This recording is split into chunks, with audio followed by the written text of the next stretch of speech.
Hi everybody, welcome back to Surviving a Creative Life. I'm going to recycle something today. I live in an area where things sometimes go bye-bye, i.e. get stolen, and sometimes they are very strange things. Like we are required by law to have our house number out in the back as well as in the front. So right now I have it painted on a metal awning, but I've been mosaicing downstairs and using the same thing, a broken toilet seat, which has been very well cleaned, to mosaic out the number, and I was going to hang that out there. But now that I've had the surgery on my hands, I can't quite do as much. This is what the hand is looking like right now. I took the worst of the bandage off. I felt like it still needed to be protected some here. It looks horrible. Got some lovely bruising here. My whole hand is black. I'm calling this my Jack Sparrow spot on my palm, and then it goes into my fingers a little bit. So I have some really bad bruising with this one that I did not have with this one, and I've had a lot more pain with this one than I had with this one. And it's just, that's what life is like. So I'm trying to keep this going and trying to have a little fun with it, because I have been hurting a lot lately and I really have not been able to do very much. So today we're going to do something really weird. Now this is already actually kind of curved. It's not a big curve. It's curved a little this way, and it's curved like a little this way. So when I pour this, flip this, it is not going to stay put. It's going to move without me doing anything. So I am going to start with white.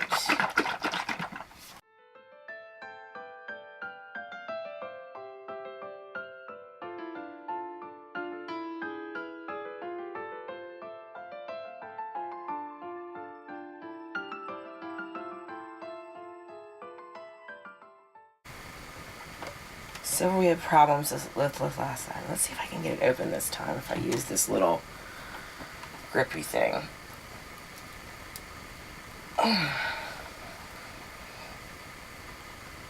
Oh, success! It's the little things. I haven't been using silver in my paintings in a little bit because I haven't been able to get it open. Alright. Well, we got silver again, so.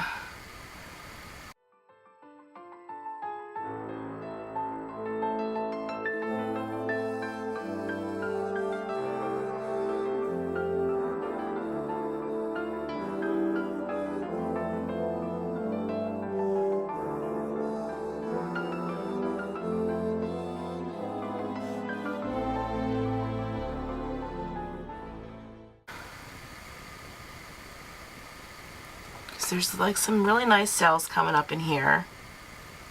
The little bubbles popping are bringing some different things up. So let's wait and give this a minute to just kind of settle a little bit. Then I'll flip it. Then we'll give it 5 minutes, and then we'll let it go. Ooh, look at all the cells that have come up in just the last minute. All these little bits of red and purple and black. I'm liking the way that looks. Now this is going to be a very messy flip cup, and I'm not going to pull this out. I can't do that with my hands right now. It's just not going to happen to be able to flip it over and to do that. So I'm just going to flip the cup right over. And as I said, it is not level, so it's going to run. It's going to run. Okay, ready? 1, 2, 3.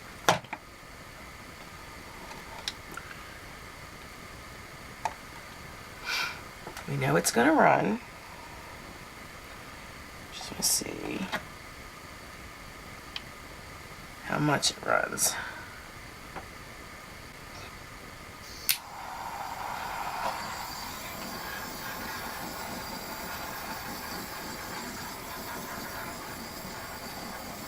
Again, careful because you're working with plastic here, which is why they break so much.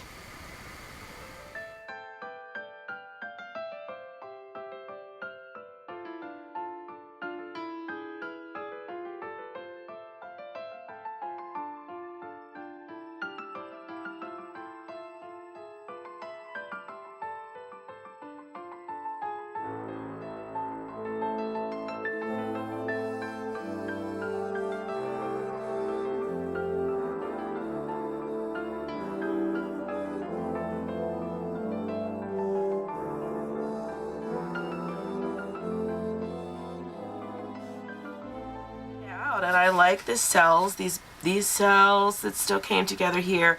I like how these are starting to pop up in the outside and some in here. I'm still going to get the torch out and bring fire to the painting again, but this will make a nice background, because if it hangs on a fence, this would be the background for it.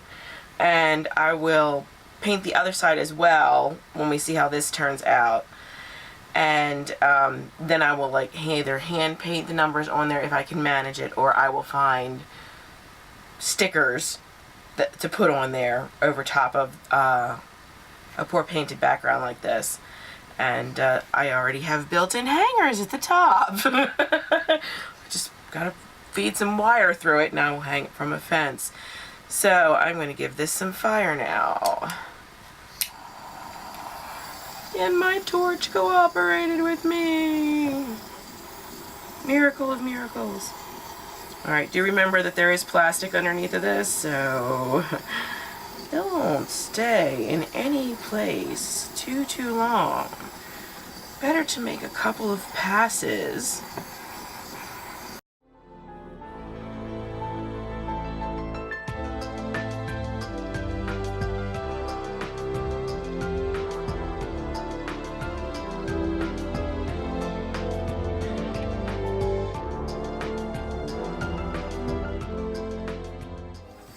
Alright, I think I'm going to stop there. I like it. I think it's looking great. So when this is done, this might take more than a day to dry because it is going to be really thick in places. And it's possible there could be cracking that I will have to fix, which actually I am quite alright with. And this is the back of the piece too, but I'm going to do both sides. And hopefully I can get a similar result on the front. I really like this. So this is the pour on the toilet seat as it has dried. Like I said, there's cracking, but like I also said, I like the cracking in different applications. So there is some cracking in here, but it's not bad, at least not in my opinion. I don't know what the heck this is, but it's raised. So, and there are my my irises.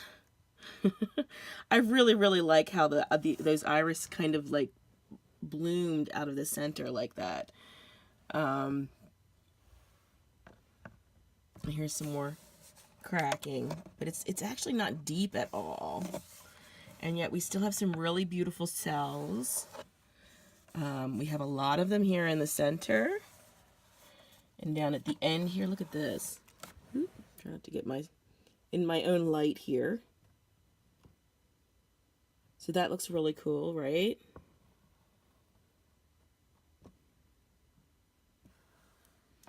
And as I said, we did have stuff run in from the sides. The paint ran a little on the sides, which has to be expected when you're pouring on a curved surface. So anyway, that is how it dried. I'm going to flip this over now, and I am going to do a pour on the other side.